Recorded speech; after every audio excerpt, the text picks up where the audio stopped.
दोस्तों, हमारे देश में ज्यादातर जो सीनियर सिटीजन है उन्हें अपनी इनकम टैक्स रिटर्न फाइल करनी पड़ जाती है ना चाहते हुए। उनकी कोई एक्टिव इनकम तो नहीं होती है, उनके पास सिर्फ होती है पैसिव इनकम। जैसे कि उनके बैंक अकाउंट में पेंशन इनकम आना, अगर वो फिक्स डिपॉजिट करते हैं तो ब्याज की इनकम आ जाती है, अगर सेविंग अकाउंट खुलवाते हैं वहां पर अगर पैसा जमा करते हैं तो वहां पर उन्हें 3 से 4% का ब्याज मिल जाता है। इसके अलावा अगर उनका कोई घर है जिसको उन्होंने रेंट पर दिया तो वहां पर रेंटल इनकम आ जाती है। लेकिन ये सभी जो इनकम है, ज्यादातर जो सीनियर सिटीजन है वो उनकी बेसिक एग्जम्पशन लिमिट से कम होती है। अगर आप सीनियर सिटीजन की बात करें जिनकी ये 60 साल उससे ज्यादा, उसके लिए 3 लाख की बेसिक एग्जम्पशन रखी गई है इनकम टैक्स स्लैब के हिसाब से। और अगर आप 80 साल या उससे ज्यादा यानी सुपर सीनियर सिटीजन है तो उसके इसमें 5 लाख रुपए रखी गई है। और ज्यादातर जो लोग हैं वो इसी इनकम के अंडर फॉल करते हैं, लेकिन उन्हें फिर भी इनकम टैक्स रिटर्न जो है वो फाइल करना पड़ जाता है, क्योंकि कई बार ऐसा होता है जो बैंक होती है या कोई अदर डिडक्टर होते हैं वो उन सीनियर सिटीजन को जब इनकम देते हैं यानी इंटरेस्ट देते हैं या रेंट देते हैं तब टीडीएस डिडक्ट कर लेते हैं, जिस वजह से उस टीडीएस को वापस मंगवाने के लिए रिफंड के रूप में सरकार से लेने के लिए इनकम टैक्स रिटर्न फाइल करना मैंडेटरी होता है। अगर वो रिटर्न फाइल नहीं करेंगे तो जो पैसा उनकी जो ब्याज की इनकम है जिसमें से टीडीएस अमाउंट था जो सरकार को जमा कर दिया गया है वो वापस उन्हें टीडीएस के रूप में ही मिल सकता है, टीडीएस के अलावा उन्हें नहीं मिल सकता, जिस वजह से उन्हें इनकम टैक्स रिटर्न जो है वो फाइल करनी पड़ती है। लेकिन दोस्तों, मैं आपको एक ऐसा तरीका बताने वाला हूं जिससे आप अपनी इनकम टैक्स रिटर्न फाइल करने से बच सकते हैं। आप फॉर्म 15H जो है वो जमा कर सकते हैं। जो सीनियर सिटीजन है उन लोगों के लिए फॉर्म 15H है। यह फॉर्म आप बैंक को या अदर डिडक्टर को जमा करके अपना टीडीएस डिडक्ट करने से बच सकते हैं और इस तरीके से आप अपनी इनकम टैक्स रिटर्न फाइलिंग से भी बच सकते हैं। अगर आपकी इनकम जो है बेसिक एग्जम्पशन से कम है और अगर आपको सिर्फ ब्याज की इनकम, पेंशन की इनकम आ रही है तो ये फॉर्म 15H जमा करके आप इनकम टैक्स रिटर्न से बच सकते हैं। तो दोस्तों, आज के इस वीडियो के अंदर हम डिटेल में डिस्कस करने जा रहे हैं क्या है फॉर्म 15H, किन्हें सबमिट करना है, कब सबमिट करना है, फॉर्म 15G और फॉर्म 15H में क्या अंतर होता है और इसके रिलेटेड और भी बहुत सारी जानकारी आज के इस वीडियो में कंप्लीटली आपको देने वाले हैं विद एग्जांपल के साथ। कैसे आपको फॉर्म 15H फिलअप करना है, क्या क्या डिटेल होगी फॉर्म्स की, ये सभी चीजें आज के इस वीडियो के अंदर हम कवर करने जा रहे हैं। तो दोस्तों, वीडियो थोड़ा सा लंबा हो सकता है तो वीडियो को एंड तक जरूर देखें, स्किप बिल्कुल ना करें, वीडियो बहुत ही ज्यादा इंपॉर्टेंट है। चैनल पे नए तो सब्सक्राइब कर लीजिए और बेल आइकन पर नोटिफिकेशन पे क्लिक कर लीजिए ताकि आपको आने वाले सभी नोटिफिकेशन रिगार्डिंग हमारे वीडियोस रेगुलरली मिलते रहे। आइए स्टार्ट करते अपने आज के वीडियो को बिना देरी करते हुए।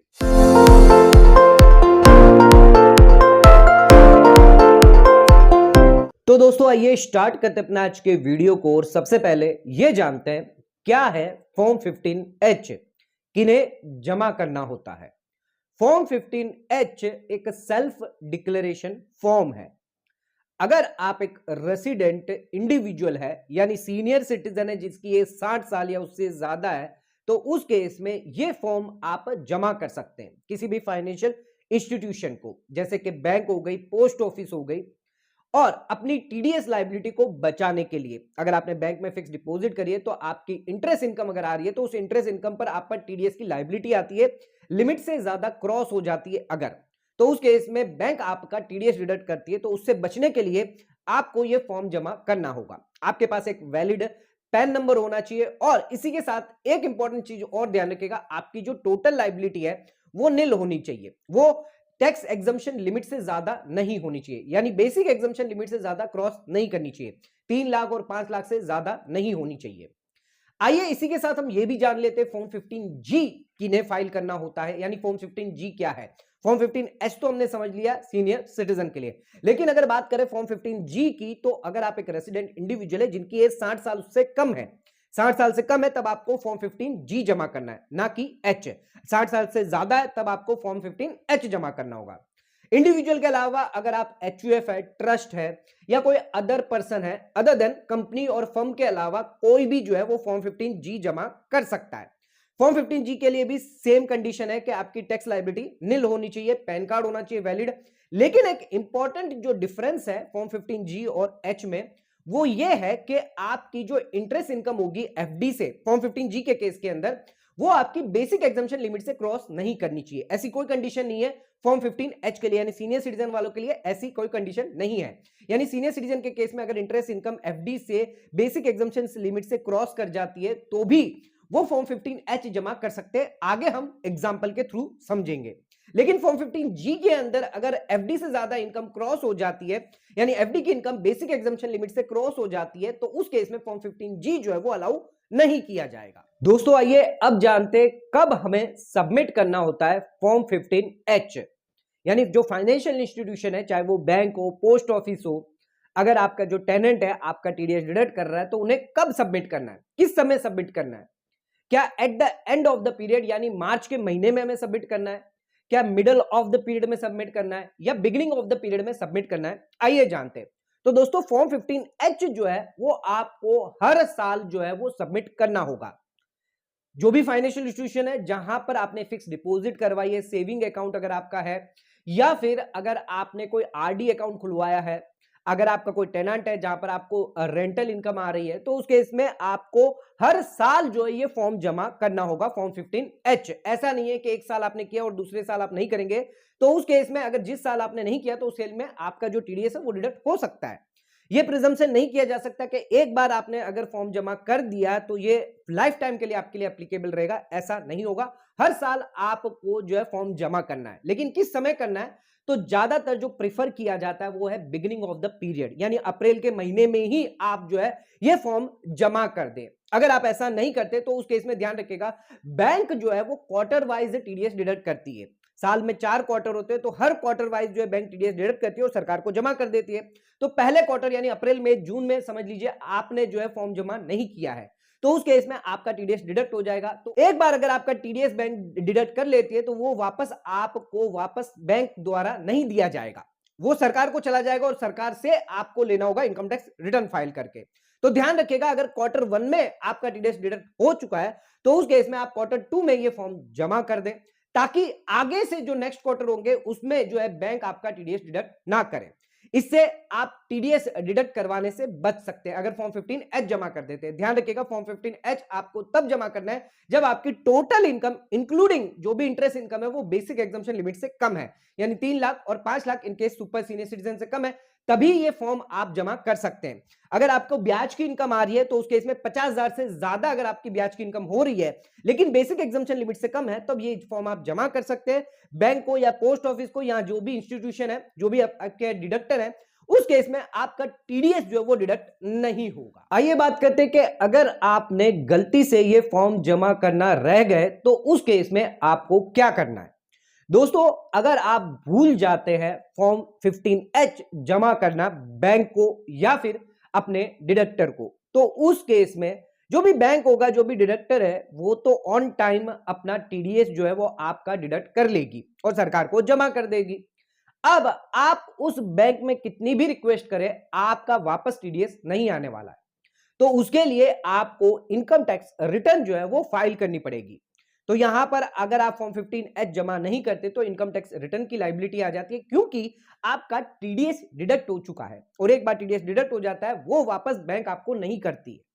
इंपॉर्टेंट चीज, एक और चीज ध्यान रखिएगा कि कभी भी बैंक में पैन कार्ड जरूर दें, ताकि बैंक हायर रेट पर आपका टीडीएस डिडक्ट ना करे। अगर ऐसा करेगी और पैन जो है आपके टीडीएस काटते वक्त उसमें नहीं देगी, तो उस केस में जो टीडीएस डिडक्ट हुआ है वो इनकम टैक्स रिटर्न भरने के बावजूद भी आपको नहीं मिलेगा।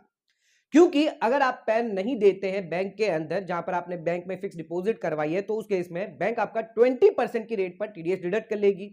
और ये जो टीडीएस डिडक्ट किया गया ये किसी पैन के अगेंस्ट नहीं किया जाएगा, लेकिन 20% टीडीएस डिडक्ट जरूर होगा, यानी आपके 26A में ये रिफ्लेक्ट नहीं होगा। अगर रिफ्लेक्ट नहीं होगा तो इसको आप क्लेम ही नहीं कर पाएंगे। तो इंपॉर्टेंट चीज है कि आप अपना पैन कार्ड जहां पर भी आप फिक्स डिपॉजिट करवाए, आरडी अकाउंट खुलवाए, वहां पर अपना पैन कार्ड जरूर दें, ताकि अगर बैंक या कोई फाइनेंशियल इंस्टीट्यूशन या कोई डिडक्टर आपका टीडीएस डिडक्ट करे तो कम से कम आपके 26A के अंदर वो रिफ्लेक्ट जरूर करे।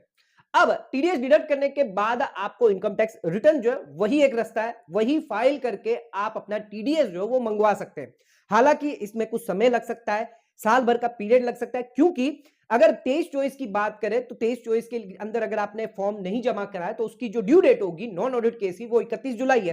तो 31 जुलाई तक आप अपनी इनकम टैक्स रिटर्न फाइल करेंगे और 31 जुलाई के बाद जब आपकी प्रोसेस होगी तभी आपको रिफंड मिल पाएगा। लेकिन अगर यही आपने अप्रैल महीने में फॉर्म 15H जमा कर दिया होता तो उस केस में आपका जो पैसा जो आपको 1.5 साल बाद मिल रहा है वो आपका उसी समय आपको मिल जाता है, यानी उसी समय आपको इंटरेस्ट जो है चाहे वो क्वार्टर वाइज हो या ईयरली वो आपको इंटरेस्ट मिलता रहता है, वो आपका कम नहीं होता। लेकिन क्योंकि आपने फॉर्म 15H जमा नहीं किया है इस वजह से आपको रिफंड जो है वो 1.5 साल के अंदर मिलेगा, वो भी इनकम टैक्स डिपार्टमेंट से, बैंक की तरफ से या फिर कोई अदर डायरेक्टर की तरफ से आपकी कोई भी मदद नहीं की जाएगी। तो ध्यान रखिएगा हमेशा फॉर्म 15H जो है वो जमा कर दे। अब बात करते हैं कि अगर बैंक एक क्वार्टर के अंदर डिडक्ट कर लेती है तो हमने ऑलरेडी बताया कि आपको अगले क्वार्टर के अंदर जल्द से जल्द आप फॉर्म 15H जमा कर दें ताकि आगे के महीने में बैंक आपका टीडीएस डिडक्ट ना करे, और जो पहले क्वार्टर में किया उसके लिए आप इनकम टैक्स रिटर्न भर के अपना रिफंड मंगवा सकते हैं। लेकिन पैन देना बहुत ही ज्यादा इंपॉर्टेंट है। दोस्तों अब आपको एक एग्जांपल से हम समझाएंगे कि फॉर्म 15H जो है वो आपको कब जमा करना है। मान के चलिए कि अगर एक सीनियर सिटीजन है जिसकी एज 60 साल से ज्यादा है, जिसे पेंशन इनकम आ रही है 1.5 लाख रुपया सालाना के तौर पर, और उनकी फिक्स डिपॉजिट से इनकम है 3.5 लाख रुपए, यानी टोटल इनकम यहां पर हो गई 5 लाख रुपए, और उनके पास जो है सेक्शन 80C का डिडक्शन अवेलेबल है, सेक्शन 80D में मेडिक्लेम करवा के रखा है, तो 2 लाख का डिडक्शन यहां पर हो जाता है। तो नेट इनकम इनकी 3 लाख रुपए निकल कर आती है जिस पर कोई भी टैक्स लायबिलिटी नहीं आती है। तो इस केस में जो सीनियर सिटीजन है वो फॉर्म 15H जो है वो जमा कर सकते हैं। यहां पर आपको फॉर्म 15G नहीं बल्कि फॉर्म 15H जमा करना हो। अगर आपके पास सेक्शन 80D का अगर डिडक्शन नहीं होता, सिर्फ 1.5 लाख की होती तो आपकी इनकम 3.5 लाख होती, तो उस केस में आप फॉर्म 15H जो है वो जमा नहीं कर पाते। आइए दोस्तों अब एग्जांपल देख लेते हैं फॉर्म 15G के लिए। कब आपको फॉर्म 15G जमा करना है अगर आप एक नॉन सीनियर सिटीजन है, यानी आपकी एज 60 साल से कम है। तो मान के चलिए आपकी जो सैलरी इनकम है वो है 1.5 लाख रुपए और आपकी फिक्स डिपॉजिट की इनकम है 50,000 रुपए। तो इस केस में आपकी टोटल इनकम निकल के आती है 2 लाख रुपए, जो 2.5 लाख से कम है। तो उस केस में आप फॉर्म 15G जो है वो जमा कर सकते हैं। लेकिन अगर आपकी सैलरी इनकम 1.5 लाख रुपए है और आपकी जो फिक्स डिपॉजिट की इनकम है वो 2,60,000 है, यानी 2.5 लाख से क्रॉस कर गई है, तो उस केस में आपकी जो टोटल इनकम निकल के आ रही है वो है 4,10,000। यानी अगर आपके पास 2 लाख का डिडक्शन अवेलेबल है तो उस केस में आपकी 2,10,000 इनकम नेट निकल के आती है। आप पर कोई भी टैक्स लायबिलिटी तो नहीं है क्योंकि आपकी इनकम जो वो 2.5 लाख से कम है, लेकिन क्योंकि आपकी फिक्स डिपॉजिट की इनकम बेसिक एग्जम्पशन लिमिट से एक्सीड कर गई थी, इस वजह से आप फॉर्म 15G जो है वो जमा नहीं कर सकते। ये एक बेसिक डिफरेंस है फॉर्म 15G और H में। फॉर्म 15H में भले ही आपकी फिक्स डिपॉजिट की इनकम 3 लाख से क्यों ना क्रॉस कर गई हो, लेकिन ओवरऑल लायबिलिटी अगर निल है तो उस केस में आप फॉर्म 15H जमा कर सकते हैं। लेकिन फॉर्म 15G के अंदर अगर आपकी एफडी की इनकम, इंटरेस्ट इनकम जो है वो अगर क्रॉस कर जाती है बेसिक एग्जम्पशन लिमिट से, तो उस केस में आप फॉर्म 15G जो है वो जमा नहीं कर सकते। दोस्तों आइए अब बात करते हैं कैसे आपको फिलअप करना होगा फॉर्म 15H। इसकी क्या होगी डिटेल, इसके साथ क्या डॉक्यूमेंट आपको अटैच करना होगा, जिसके लिए आना होगा हमारे कंप्यूटर स्क्रीन पर। तो आ जाते हैं अपने स्क्रीन पर और समझते हैं कि कैसे आप फॉर्म 15H जो है फिलअप करके इसको जमा कर सकते हैं। अब देख लेते हैं फॉर्म 15H के अंदर क्या क्या डिटेल आपको देनी होगी। ये एक डिक्लेरेशन फॉर्म है सेक्शन 197(1)(c) के अंदर, और रूल 29C अप्लीकेबल होगा इसमें। इंडिविजुअल जो सीनियर सिटीजन है जिनकी एज 60 साल या उससे ज्यादा है, कुछ सर्टेन इनकम, जैसे कि अगर हम बैंक को ये फॉर्म जमा कर रहे हैं, क्योंकि अगर हमने बैंक के अंदर फिक्स डिपॉजिट करवाई है, बैंक हमारे इनकम दे रहा है, इंटरेस्ट इनकम हमें दे रहा है, तो उस इंटरेस्ट इनकम पर टीडीएस डिडक्ट ना हो, जिस वजह से ये हमें जमा करना है। ये आप बैंक की वेबसाइट पर भी जाकर ऑनलाइन जमा कर सकते हैं। डिटेल क्या क्या होगी इसके अंदर, पार्ट 1 और पार्ट 2, 2 पार्ट इसमें दिए गए हैं। पहले पार्ट के अंदर नेम ऑफ द एसएससी दिया गया है, यानी जो भी सीनियर सिटीजन है वो अपना नाम लिख सकते हैं, जो भी आपका पैन कार्ड या आधार कार्ड के हिसाब से होगा। तो पैन कार्ड के हिसाब से आप अपना नाम लिख दीजिए। यहां पर आपको साथ में पैन कार्ड भी देना होगा, पैन कार्ड नंबर यहां पर देना होगा, और डेट ऑफ बर्थ जो भी आपके पैन कार्ड में होगी वो आपको देनी होगी। इसके बाद किस फाइनेंशियल ईयर के लिए आप ये अप्लाई कर रहे हैं, यानी फॉर्म जमा कर रहे हैं। इसके बाद आपको एड्रेस देना होगा, तो थोड़ा डिटेल एड्रेस देना होगा, फ्लैट नंबर, डोर, जो भी ब्लॉक नंबर है, जो भी आपकी प्रीमाइसेस है, रोड, स्ट्रीट, एरिया, कौन सी एरिया से हैं, कौन सी सिटी टाउन से हैं, और कौन से स्टेट से आप बिलोंग करते हैं, तो वो यहाँ पर आप दे सकते हैं पिन कोड के साथ। इसके बाद अपना मोबाइल नंबर और ईमेल आईडी आप यहाँ पर दे सकते हैं। अगर आपका ऑलरेडी कोई असेसमेंट हुआ है तो उसके लिए आप यस पे टिक कर सकते हैं, नहीं है तो नो पे टिक कर लीजिए। इसके बाद आपको एस्टिमेटेड इनकम देनी है, जो भी इंटरेस्ट इनकम आपकी है जो आप डिक्लेयर कर रहे हैं, जिसके लिए आपको टीडीएस डिडक्ट नहीं करवाना है, और आपको एस्टिमेटेड टोटल इनकम इंक्लूडिंग आपकी जो इंटरेस्ट इनकम होगी। इसके बाद आपको जमा करने हैं उन फॉर्म्स 15H की जो आपने बैंक के अलावा अगर अदर कहीं पर किए हैं, जैसे ऑफिस में हो गया या फिर इंश्योरेंस कंपनी के अंदर हो गया, आपने टेनेंट को अगर कोई जमा किया है तो उसकी सभी डिटेल जो है फॉर्म की वो आप दे सकते हैं, कितनी इनकम है वो आप दिखा सकते हैं। अगर आपका कोई डिडक्टर है, आपने सैलरी अगर आपको आ रही है तो आपके डिडक्टर को आपने दिया है तो वो सभी आपको यहाँ पर डिस्क्लोज करने होंगे। डिटेल ऑफ इनकम आपको देनी होगी कि कौन सी डिटेल इनकम है, इन्वेस्टमेंट जो भी आपने किया है, एफडी हो गया, आपने आरडी किया है, उसके रिलेटेड नेचर ऑफ इनकम आपको बतानी होगी, और कौन से सेक्शन में आपका टीडीएस एप्लीकेबल है, कितना अमाउंट ऑफ इनकम है वो डिटेल आपको यहां पर देनी होगी। इसके बाद आपका सिग्नेचर होगा। डिक्लेरेशन आपको एक डिटेल देना होगा कि जो भी इंफॉर्मेशन आप दे रहे हैं वो सही है, करेक्ट है, जो भी इनकम आप दे रहे हैं, जो भी एग्रीगेट इनकम आप दे रहे हैं, जमा कर रहे हैं, वो सही है। आपके प्लेस और डेट और सिग्नेचर आ जाएगा। ये तो पार्ट 1 हो गया। अब पार्ट 2 जो है वो उन लोगों के लिए होगा जो डिडक्टर है, जो आपके डिडक्टर है, जो आपका टीडीएस डिडक्ट करने वाले, यानी बैंक की डिटेल। तो बैंक रिलेटेड डिटेल आपको यहां पर जमा करनी होगी, कौन सी बैंक का है, क्या यहां पर पैन नंबर होगा बैंक का, कंप्लीट एड्रेस, टेन नंबर क्या है, ईमेल आईडी क्या है, फोन नंबर क्या है, और अमाउंट कितना पेड किया जा रहा है, और इसी के साथ किस दिन ये डिक्लेरेशन रिसीव हुआ है, और कौन सी इनकम पर ये पेड और क्रेडिट किया गया है, कौन सी इनकम पर पेड की गई है, कौन सी डेट को। इसके बाद जो है सिग्नेचर होगा जो भी बैंक होगी, और ये फॉर्म जो है वो आप जमा कर सकते हैं। तो ये पूरी डिटेल दी गई है। इसके साथ आप डॉक्यूमेंट दे सकते हैं, जो भी आपका पैन कार्ड है या जो भी अदर 15H आपने जो जमा किए हैं तो वो भी आप यहाँ पर इसमें दे सकते हैं। आप चाहें तो कोई अदर डॉक्यूमेंट देना चाहते हैं तो वो भी अटैच कर सकते हैं। आप ऑनलाइन बैंक की वेबसाइट पर जाकर इसको जमा कर सकते हैं, या फिर आप बैंक पर इसको ऑफलाइन भी पेपर मोड में भी जाकर फिलअप करके दे सकते हैं। तो ये पूरा प्रोसेस है। ध्यान रखिएगा कि अगर आपकी रेंट इनकम है तो उसके इसमें 2,40,00,000 की लिमिट रहती है। 2,40,00,000 से अगर आपकी क्रॉस हो जाती है तो उसके इसमें आप ये फॉर्म जमा करवा सकते हैं। आपके इंटरेस्ट की बात करें तो इंटरेस्ट इनकम जो होती है एफडी से वो 50,000 की लिमिट होती है। 50,000 से ज्यादा हुआ तब आप ये फॉर्म जमा करवा सकते हैं। इसके अलावा इंश्योरेंस से इनकम से इंश्योरेंस रिसिप्ट आपको हो रही है तो भी आप ये फॉर्म जमा कर सकते हैं। इंश्योरेंस प्रोसीड अगर आपको पास आया है तो उस केस में भी अगर आपका जो टीडीएस डिडक्ट होता है तो उससे बचा जा सकता है।